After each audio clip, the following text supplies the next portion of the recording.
Hey everyone, and welcome to Boss Talks. I'm your host, Evan Happel with Community Boss, and I have a great guest today, Christina Koski. She is from the same state as me, Seattle.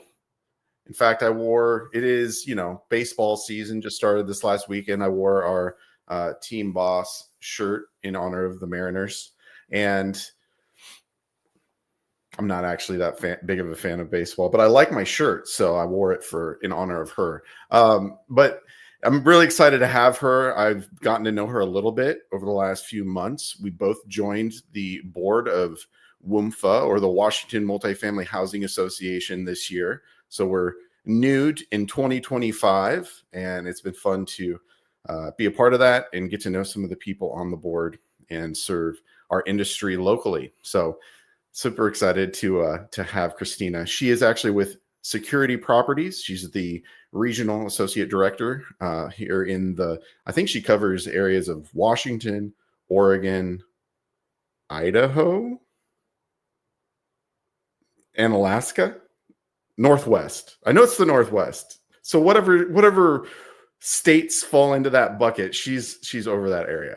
But Security Properties is a big footprint here in the Northwest and other parts of the country, if you're not familiar. And they started here in Seattle quite a few years ago. But she has been in the industry for 18 years, so a lot of experience to share.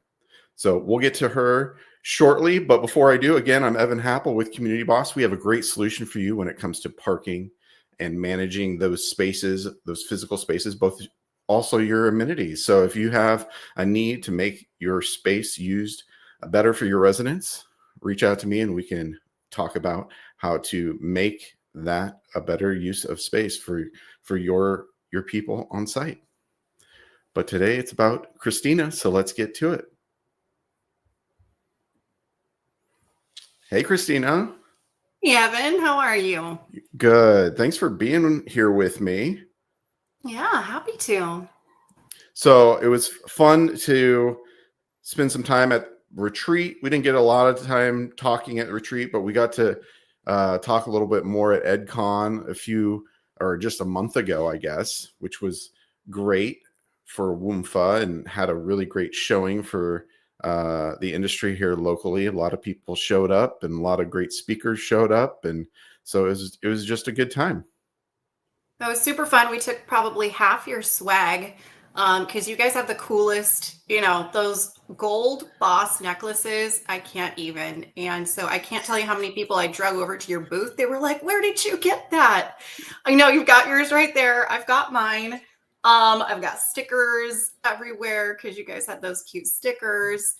And we had so much fun. 91 of our team members came and participated. So it was really just great networking, great learning, and a good team building event too. Yeah. No, it's always fun to have everybody together. You don't get to do that very often, both for teams and for the broader local industry. You don't get that many people together ever, so it's always fun. It's a big but small industry, so it's always good to network and catch up with people that are doing different things. So it's always good. That's what's great about WMFA is they create these opportunities for us to do that. And yeah, we connected a little bit at the board, but the rock painting is what I think of when I think of that retreat. What did you paint on your rock? So the one where I was able to paint my own, that went sideways. I didn't even bring it home. It was terrible. Oh, really? But I did bring, and I think I was supposed to give it to them. No, actually, the personal one was what I was supposed to give to them. I brought the other one was a work of art. I really nailed the snow scene with the trees. That's still on the mantle. Excellent. So. Good. Painting rocks is not as easy as it sounds, and I'm here to tell you it doesn't even sound easy. But it was more fun than I thought it was going to be too. It was fun. So what did you draw or paint, I guess? I really got into that forest, that snowy, woodsy scene. But then I just did like a flower on the other one, low hanging fruit. You know what I mean? Make it easy on yourself. I got the flattest rock I could. It was So fine. is it a flower that represents something for you, or was it just Well, we were supposed to create an inspirational word or verb or action or something to go with it. So I just did grow, and trying to write with that paintbrush, mm, I was not trying to do a long word. So really it mm, was just easy that I yeah. was going for. That Mhm. was smart because I was trying to do something intricate and it just looked like a blob of gross. Just it was nasty. So that rock went away. Yeah. Yeah. Yeah. I gave up, but it's all right. It's all right. Overall, it was a good weekend, and I guess it was during the week. But anyways, it was still a good time to get to It know you was guys, spend time super together. fun. Well, before we get into your story and kind of your topics that you're passionate about, I have a few questions I like to ask. The first Yeah. one is around parking and any anecdotes or personal experiences around that that you want to share. Sure. It's on the nose, right? That makes sense. Yeah. Yeah, I mean, parking is always kind of interesting, especially here in Washington, especially in Seattle, where our parking ratios have gone from 1 to 1 back in the day, right? I've been in the industry too long, to it went to zero point 0.7, and now I've got buildings with zero point 0.5 or no parking. And so I feel like it's been this crazy problem, right? Seattle's overparked. So there's some weird solutions, and one thing that comes to mind is we just had an acquisition in Portland called Envy, which is this beautiful high rise in downtown Portland. The garage has a stack parking system, which, if you don't know what that is, you drive up to your space and you roll onto this metal plate that raises your car like an elevator. Then they can park another car beneath it. I've had a building before with this system that was self operated, and it would break down all the time, meaning our residents would use it. And that's pretty terrifying because there's a lot of liability with that. Yeah. um, we're not doing that at Envy. We actually have valets. So we have round the clock valets. It's one of the most expensive programs I've ever run, and they will go get your car for you. So it sounds really cool and it's a huge selling point. But truthfully, once our residents get in, it's kind of inconvenient because they have to wait a couple minutes or plan ahead. You can't just go get your car, but it's a creative solution, I guess. And we're seeing stuff like that more often. So how many of these are there? Because how many units is your community? I think it's around 300 units, and we probably have 70%, right? That's probably the amount of parking spaces. But with these lifts, and we don't have them in every space, it's probably increased it to that 1 to 1 ratio. And Oh, that would okay. be the goal, especially when you have a tower with penthouse units and things like that. Some people want 2 spaces, and you really have to be able to be competitive in the market. Yeah.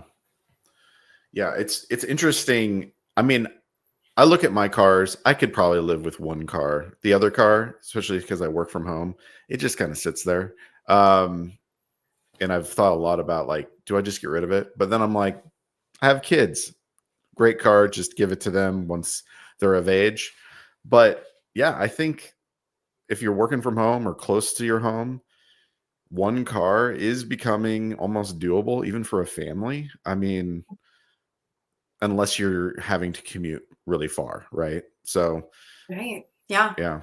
So I can see, to a degree it coming down, but I think sometimes when we're developing these communities, we take it a little far when we go zero point 0.5 or Well, it's the most expensive part of a building, believe yeah. it or not. All that Yeah, concrete and the way that it has to be supported and reinforced, it's the most expensive part of the building, which is insane because we think about the right. kinds of amenities that we have, and rooftop pools and things like that. So they do a lot of parking studies, and I think there's a lot of justification behind the scenes, like, oh, people are walking, people are bike riding, people are getting rid of their cars, and they're not.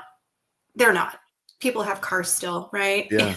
Yeah. So it's tough. And then we have to come up with creative solutions, work with partners like yourself. There's groups out there that will let you rent out spaces. So Yeah. Yeah. yeah, it's Yeah. ongoing.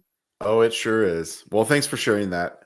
anecdote, that story, because that is one creative way to tackle the parking. But with anything, there is the gives and takes of whatever you choose. So Right. definitely true. All right, next question is, when it comes to music, what is a go-to song or artist for you to get you inspired, motivated, and get you going? So I'm a huge music nerd. I love all kinds of music and I go through stages. Right now I'm kind of in a pop, indie and alt rock phase, but I want to hear music that makes me happy. Hmm, So if you were to pick up my phone, you're going to see that I have all these different categories. And one of them is, happy. And if I just want to really be in a good mood, I'm listening to The Surfaces, Bruno Mars and Silk Sonic, Dua Lipa, Chappell Rowan. I'm just listening to those fun, kind of upbeat, and in some cases, just like positive message music. But I do listen nice. to absolutely everything, and it kind of just depends on what mood I'm in. Nice. So right now, what are your go-to two songs? Because I'll add them to the playlist. Oh, really? Okay, let's Yeah. do Love on Top by Beyonce. That is a super fun one. What's my other top? Let's do Birds of a Feather, Billie Eilish. Okay. Nice. All right. I Love don't it. think I don't think either of those are on the playlist, so that'll make, I think we're up to, those will be 39 songs on the That's uh the so great. playlist. I didn't even know Yeah. we had a playlist, so I'm gonna have to check that out. But I love that I got to contribute to it. Yes. Yes. So it's on the Boss Talks YouTube channel. I created a separate playlist because all the music's on YouTube, so it makes it easy.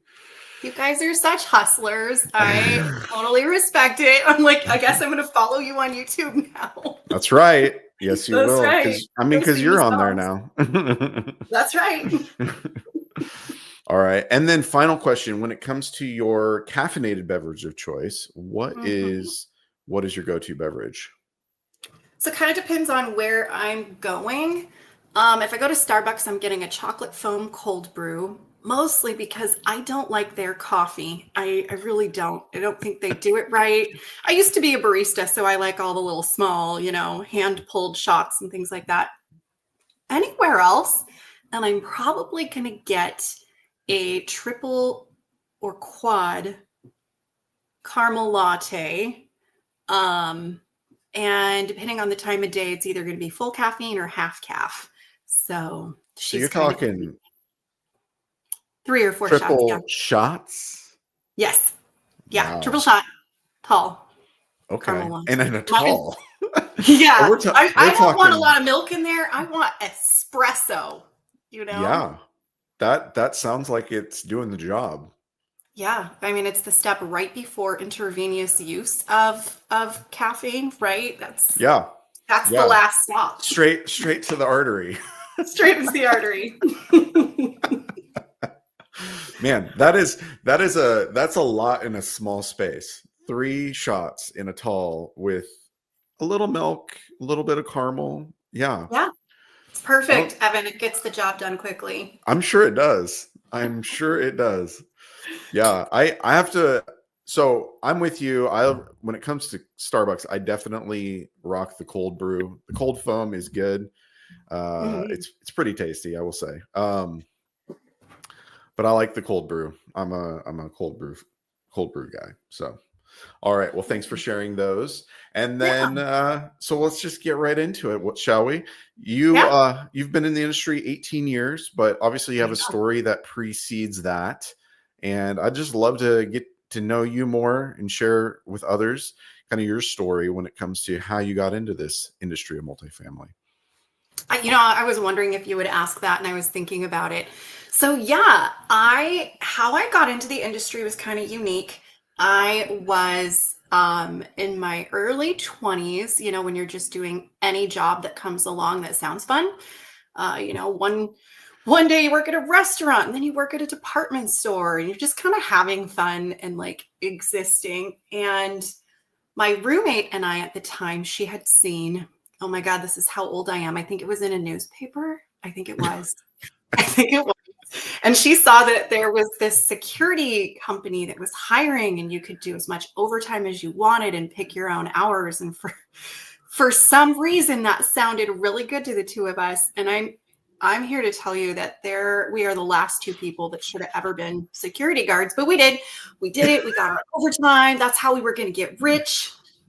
That didn't happen either, but I did end up as a sort of concierge through this security company. So I was working nights at a building downtown Seattle, and I got to know all the residents, and they loved me, and they had actually put together a little sort of formal recommendation for me. They were like, you should be a leasing consultant. It was super cute.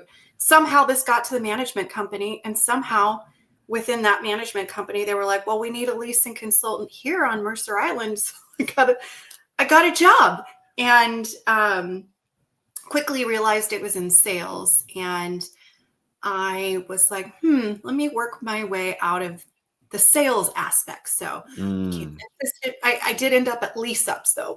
But anyway, became an assistant manager, and then somehow got lost in the world of lease ups as a lease up manager and regional. Anyway, it's been about sales the whole time, but it really grows on you. And there's also so much in working with people, working with the people that you mentor and support, and residents. And it's been a great career. I love it. Yeah. So the whole time you were spending trying to get out of sales. Yeah. And really, I was doing the exact opposite. There's no more high pressure sales than lease ups, and it just kind of became my skill set. And I just kind of gave up one day because I would be sought out as this lease up professional. So I was a lease up regional for many years. Now, as a regional associate director, I still work with new developments, but also stabilized and renovations. And it's a lot more about the people side of the business now, which I really like. So I almost kind of got there, Yeah. Yeah. So what is it about sales that you didn't particularly think you liked? While I was good at my job, I wasn't necessarily good at sales. I am somebody that has a hard time. I have a hard time trying to talk somebody into something. Like, take it or leave it, right? I'm just here to just help you out was kind of my approach. And there's really, there's a whole process to sales, and you have to be a little bit more aggressive, and you have to be a little bit of a hustler. And I just don't have that in me. So I just had to work twice as hard to try to get more traffic, to try to get those leases. Well, and at the end of the day, maybe you were good at it because you weren't pushy. There's different groups out there, right? For different personality types. So a lot of times it worked out and sometimes it didn't. And I'd recognize that I should have gone a little further. Well, I mean, you've gotten this far, so you did all right. That's true. You're right. But you did work your way up into a role where you're not necessarily selling directly to residents and things. So you did Right now, that. I sell people. Now I sell people and projects and right. Not as many people though. Exactly.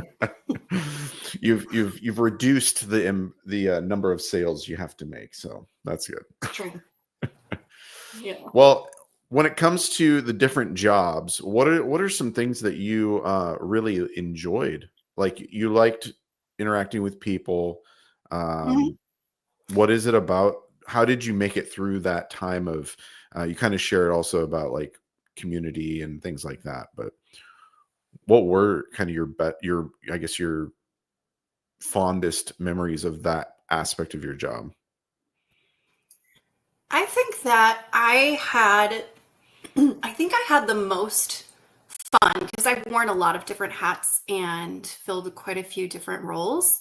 But when I started working in more of a regional capacity with pre-development, I really, really liked that. I had a few different roles. I was an operations specialist, regional. I can't remember even some of my titles. We even made one up at one point at one company to sort of address what I would do. And what I would do is I would work with the developers. I'd make recommendations on floor plans. I'd go and walk construction sites, make recommendation on where electrical outlets should be placed, and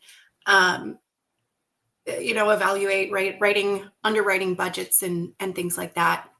Shopping comps, trying to figure out who are we going to be, how are we going to be competitive, and then putting together pre-leasing offices and just kind of when a building is born. I loved to do that. I had a car full of hard hats and I would just run around and feel like I was a construction guy, because I got to go into any of these buildings. I loved it all. I love, every company I've worked for has been fantastic. SPR is by far my absolute favorite. I love working with Tolly and team there. But yeah, the hard hats and the construction sites, that's where it was at for me for a little while. Nice.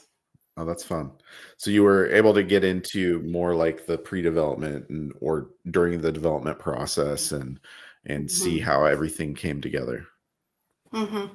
Yeah. And influence it a little bit, right? Which feels kind of satisfying because you're being listened to and you're like, wow, these are architects and people that know what they're doing, but we're saying, hey, here's how our residents work. Here's what they do care about. If they don't, maybe we should do things a little differently. Yeah. So from your experience, yeah, you've had the opportunity to work on site and to kind of have your head to the beat of what's going on and what residents want. And then there's the development side where they're making decisions as to what future things will look like and what they're going to put into them and amenities and floor plans and all the stuff and how much parking, all the stuff. So do you have a lot of influence in like what ends up getting built, or does that get predetermined through, different processes they go through? It's very contingent on who is developing the building. So at SP and SPR, we do some of our own developments. We have our own team for it. If we're partnering with somebody else, a different investment group, it's very individualized. There's a separate cost associated with having a pre-development consultation group. So some companies like to do it and some don't. Okay. We always recommend it, right? But Yeah. it's kind of hit and miss. Yeah. Do you think that when it comes to developments, they do a good job of actually asking people like what they want, or is it more of like, oh, we just broadly look at trends and we're like, all right, well then we'll build that? Well, it's a good question. A lot of times these are, they're getting permitted years before they even break ground and things change, right? Right. So one of the things that we always are eager to talk about is the unit mix, because people might have been looking for 3 bedrooms 5 years ago when the prices were $1,000 lower, but they're not looking for that anymore, right? Studios, very particular layouts will work. Most of the layouts that are easy for construction teams to develop aren't popular. And so the unit mix is really critical, right? Where is it located? We want more 1 bedrooms than anything. We want a lot of 2 bedrooms and just a couple of studios. And usually what happens is the architect will say, well, here's what works really efficiently. And we get the most studios and open urban 1 bedrooms, which depending on the state that you're in, those are considered studios, or sometimes we're calling them 1 bedrooms. And we have a hard time moving them. So that's a really big thing that we like to talk about. Parking ratios are important. We never get a loading dock. We never have a maintenance shop. So we're always having to try to figure that out after the fact. So, and not to say that, they're not doing a good job designing the building, but sometimes it would be helpful to partner in that to make sure that it's successful, that we're actually leasing it out. Right. Yeah. I mean, like you said, it's so complicated because the process is so long, and what is important right now in 10 years may not be. But Right. that's what's hard too, is like this building's going to be here for years. So it's like, how do you build it? How do you build it for the long term, not just for this trend that's going on right now? Right. Like we call it roughing in, having the electric work available to extend electric vehicle spaces. Mm, Because theoretically, in the next however many years, it's going to be roughly 50%, yep. right? And so that's been something. So you have to kind of future plan and pivot a little bit at times. Yes. Yes.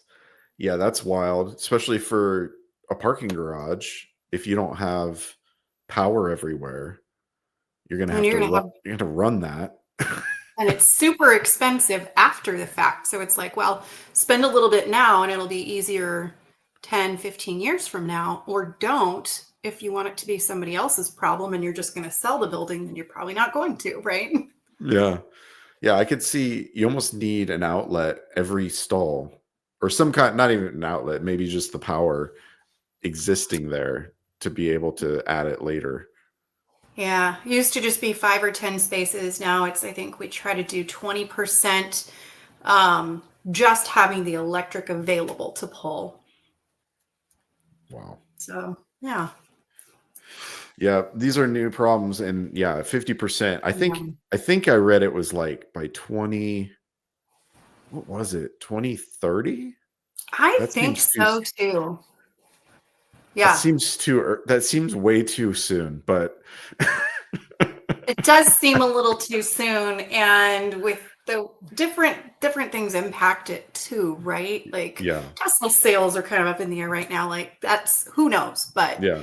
that's the But then trend they're people will just buy, there's so many other options now. Tesla's not the oh, only option totally. anymore. So, people are gonna probably still buy them. It's just they might not be buying Tesla. I don't know. Yeah, I think long term they'll probably buy Teslas too in the future. probably. Yeah. But yeah, the vehicles. I bought a new car and I ended up getting a hybrid, so I don't need a plug-in. But that was kind of my stepping stone towards the electric vehicle world. So I can still get around and not plug it in, which I appreciate. But Yeah, the one time that I ended up with an electric vehicle, um, I was traveling to Oregon actually for work, and they were like, "Oh, we've upgraded you. We'll give you an electric vehicle." I'm like, "No, I don't really know how to use those." They're like, "No, no, it's easy." Oh my gosh, I spent the whole trip trying to figure out where to plug it in. Every community I would go to, I would download the app and try to get. I couldn't figure it out. I finally got to one community where it worked. I got it plugged in and I was like, oh, thank God, because it's almost out, right? And then I couldn't remove the plug. There was a trick to it. So I had to call and ask them, how does this work? I mean, it was ridiculous. I was super late to a meeting because I couldn't unplug that vehicle. Um, so anyway, I don't know what I would do, but I'm sure it'll be easier at some point in the future. And I wish they'd just standardize, all of those charging stations. yeah, I think they are moving towards that. They're gonna make it so that there's a certain plug that they all use because it doesn't make any sense to have multiple and only have one available at at a given charger. Like Mhm. why would that be the case? That doesn't make any sense. Or have Right. adapters available. I don't know. Whatever it is, um, Yeah.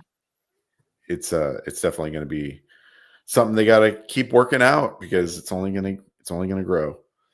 Well, thanks for sharing just kind of about your history a little bit and kind of what you've learned along the way in that.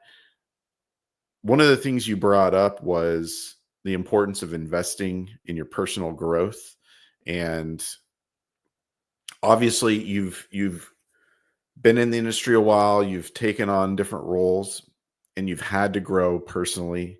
And how is it that you've done that? And has there been people that have helped you along the way in that?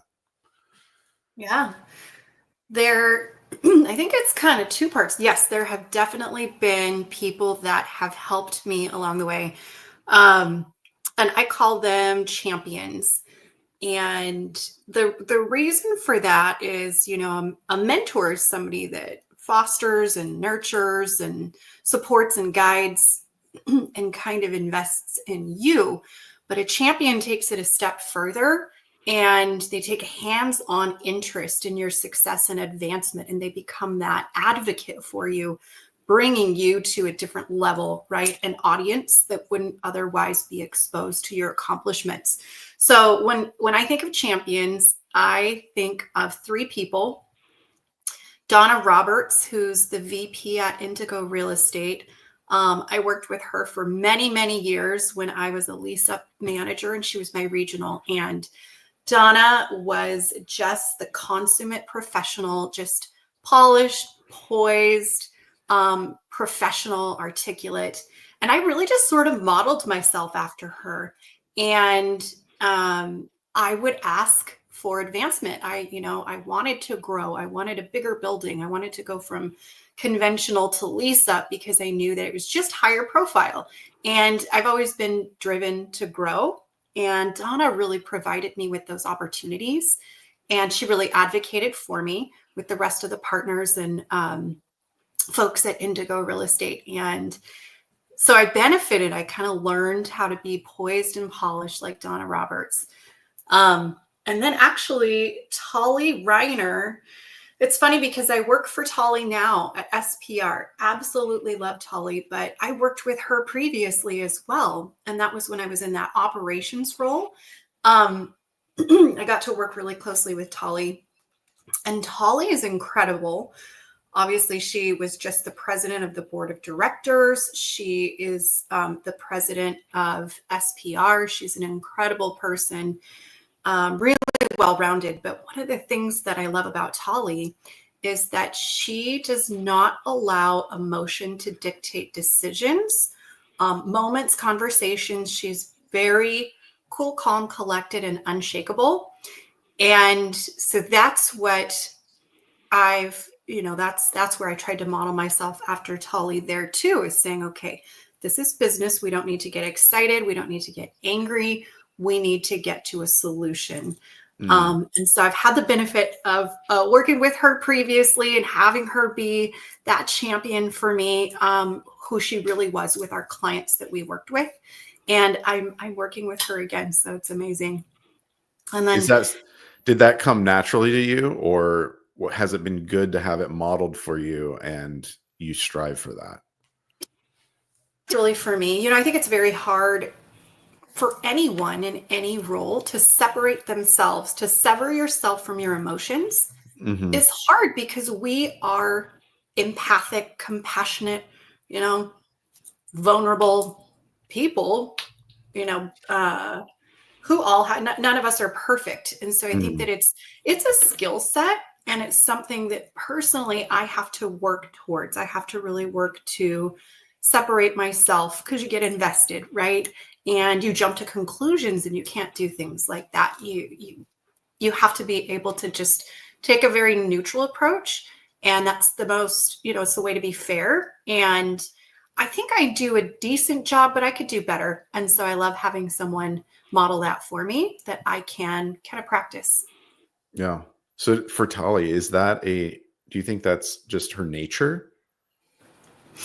Yeah, it's her personality. I think it's one of the things that makes her so good at what she does. And I mean, I think it makes her a great parent. I think it makes her excel in a professional environment. It's one of the things that I noticed, but she's multifaceted as well. And then I feel so lucky because I've worked with so many incredible people, and I know Misty. Misty Rowell she was my champion as well. I worked with her at Thrive for many, many years. And Misty is just a magical unicorn of a human. If you know her, you know what I mean. She just lights up a room, and she's so positive and so driven and motivated. And working with Misty was interesting because she is going to take that championship even a step further, which is that you've got to push someone. You have to push someone out of their comfort zone. If you're not uncomfortable, you're not growing. And Misty really encouraged me to do a lot of things. One of which was to lean into vulnerability and read books by Brené Brown. And I was not here for it. I didn't like it. I hated it. But I was like, all right, I'm going to try to get through one whole book. And I did. And it's that thing where you're in discomfort because you need to challenge yourself in many ways. And Yeah. it sort of challenged my perspective of being this professional all the time and said, hey, also be real with people. So it was, again, a new thing that I needed to learn in my journey. And um, now, of course, I'm a huge Brene Brown fan. I absolutely am thankful to Misty for all the things that she, showed me and pushed me into, forcing me to public speak and do all kinds of uncomfortable things. And it was great. It was great for my growth as a professional and, just individually in my personal life too. Yeah. No, I think that's great. You'll see the sign behind me. That's kind of like how I'm driven. Be brave enough to suck at something new. So Mm, put yourself mhm, out there, try something new. You don't exactly. you don't know if you'll like it unless you do it. And even if you suck at it at first, doesn't mean you shouldn't keep doing it. You just need to get better at it. So Exactly. it's all Yeah, about learning. It's all about that discomfort, like you said. Um, exactly. yeah, And you it's not can't. fun. Oh, go ahead, Evan. Oh, I was just gonna say, you just can't let that get in the way. You can't let that. Oh, that I haven't done that before. That feels really uncomfortable. That awkward feeling of like not understanding something or having the skill set there yet. It's Yes. like nobody's just most people don't just have that skill set. They had to start. So you have No, to and start. I love your sign because it is because and that's what I tell people too. They're like, "Oh, I'm not good at that." I'm like, "Perfect.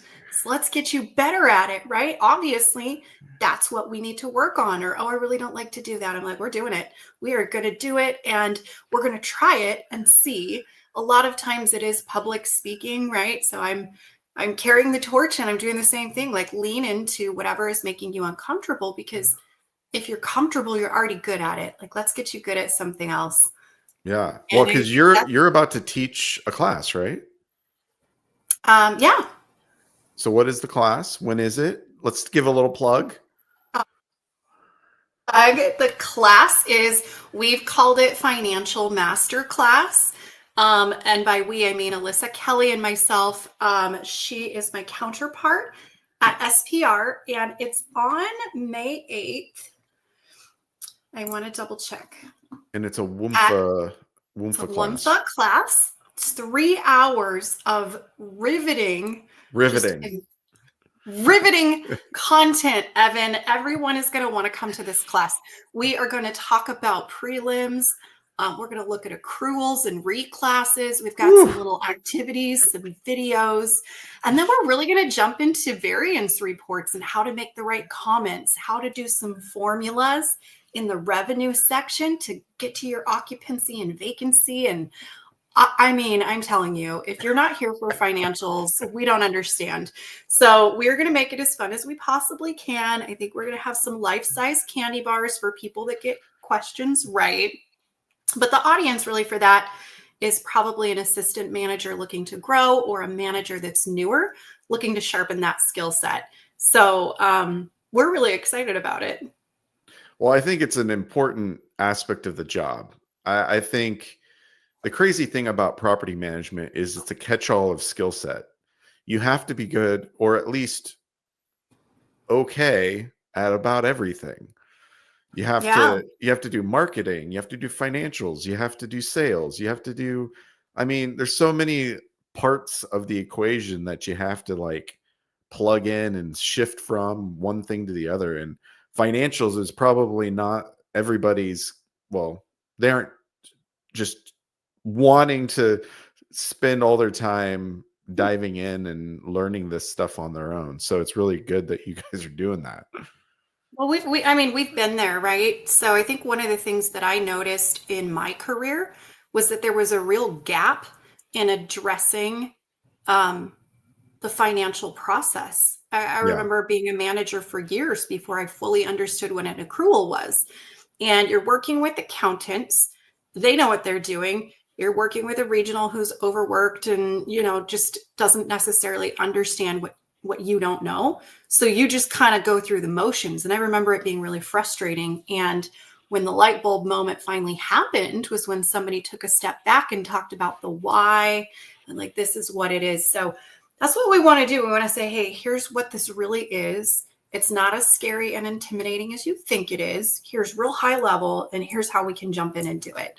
So it's what I would have wanted many years ago, and I hope that we can kind of make it fun too. Nice. Yeah, one thing that I see, I've never been on your side of the fence when it comes to multifamily, but some of the things we provide impact the value. And so when it comes to like you generate revenue and things like that, what does that do to the overall value of a community?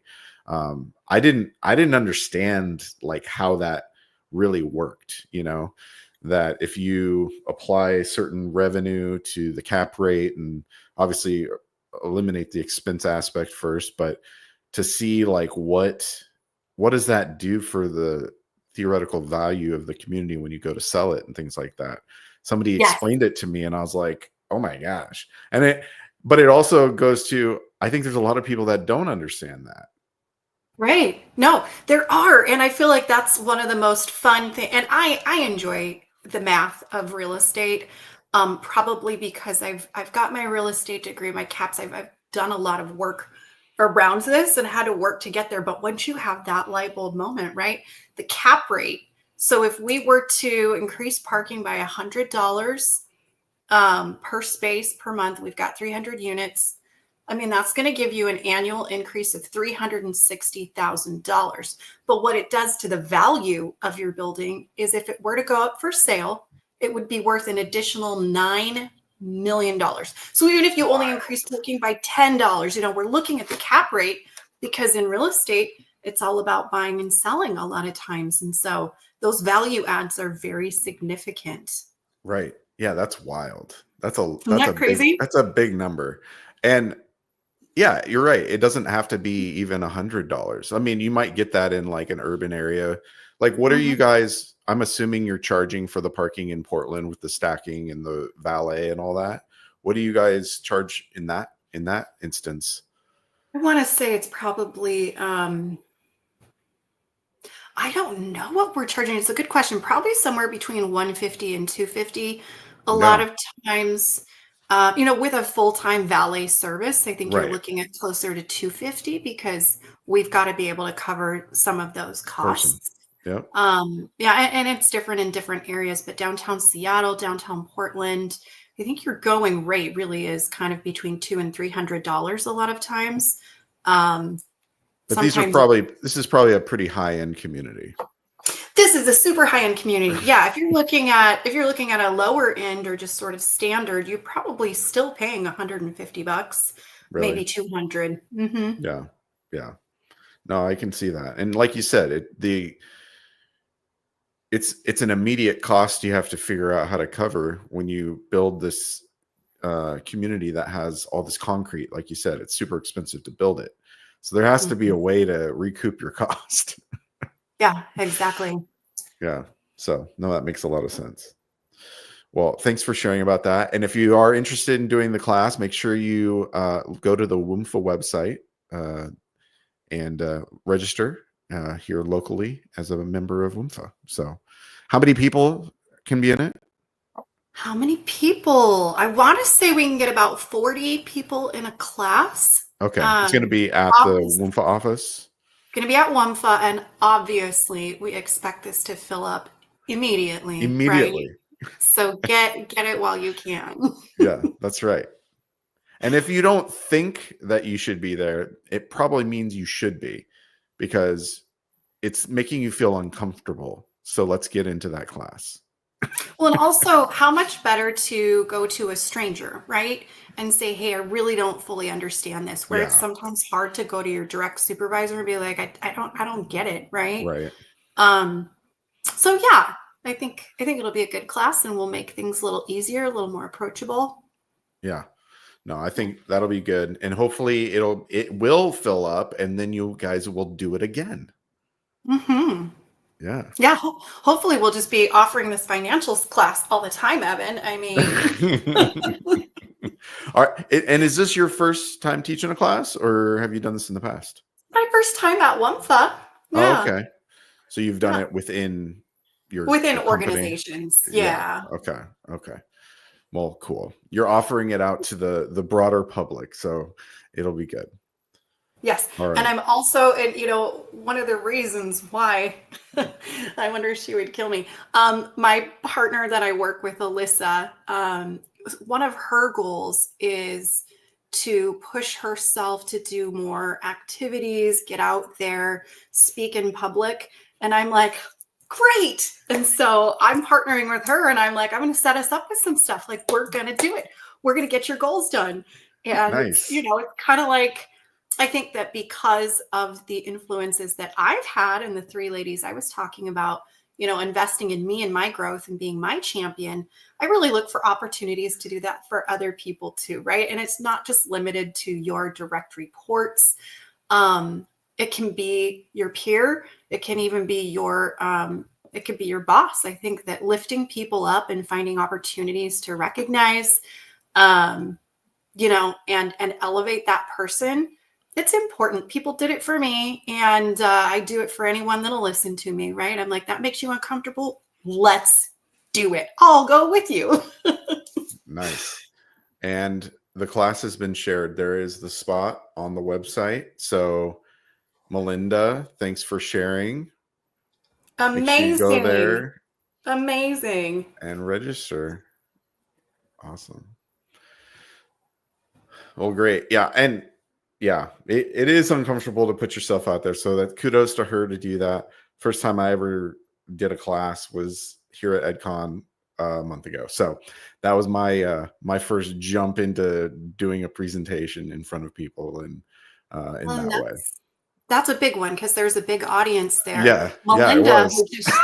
Melinda, who just shared that in the chat, is our talent development director, and she did 2 classes. And there's so much that goes into that I'm sure you guys were just exhausted by the end of it, but I know they went super well. I saw both of you guys. Yeah.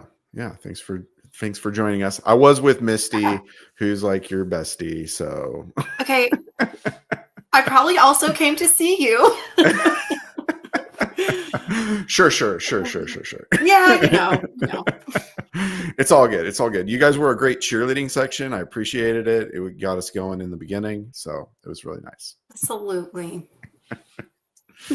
All right. And then a big topic that is important is about giving back. And it's something that I know is important to you. You actually got an award from WUMFA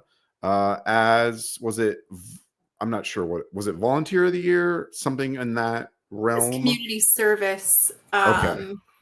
individual of the year, which we weren't even, thank you. We weren't even going to mention that, but. Oh, we were. I'm like, I wasn't looking for, the spotlight there, but yeah, but I think that's one of my passions.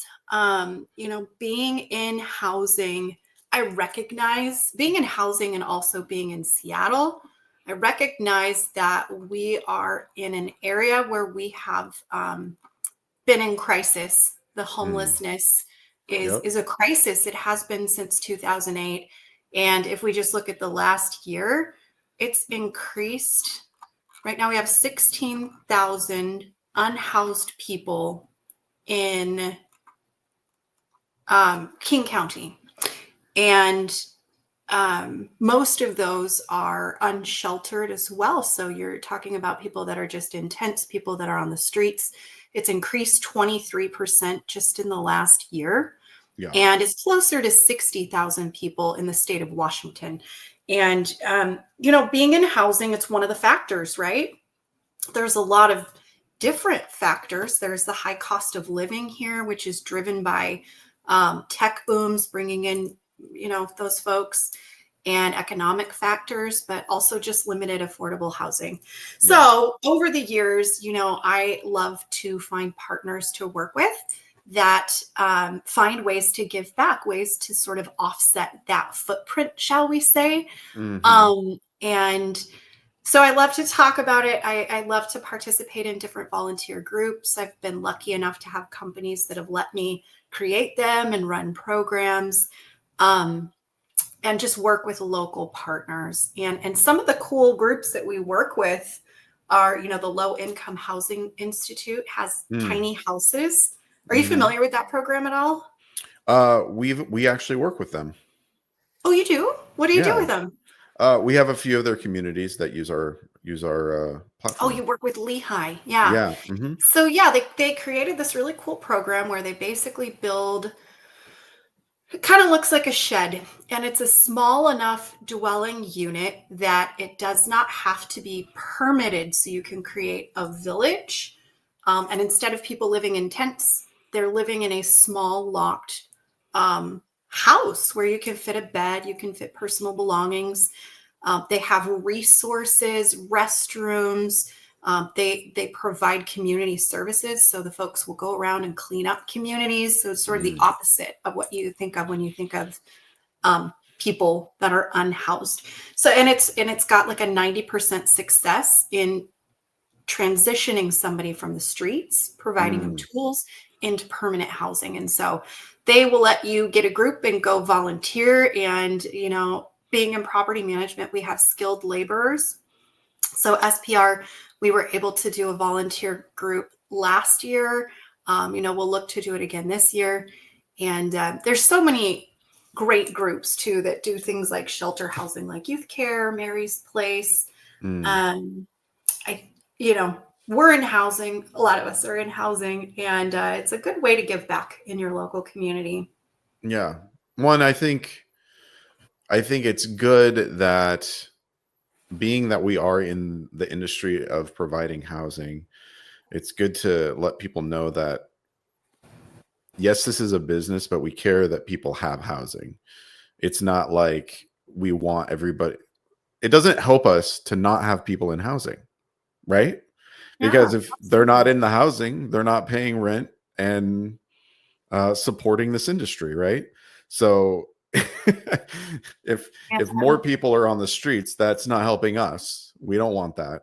Right. No, Um, and nobody wants it. no, But it's so important to be part of the solution. And I do think there's also a real misconception out there about property management in general and developers in general and greedy landlords. mm, And in most cases, it isn't true. They're just economically driven. It is what it is anywhere.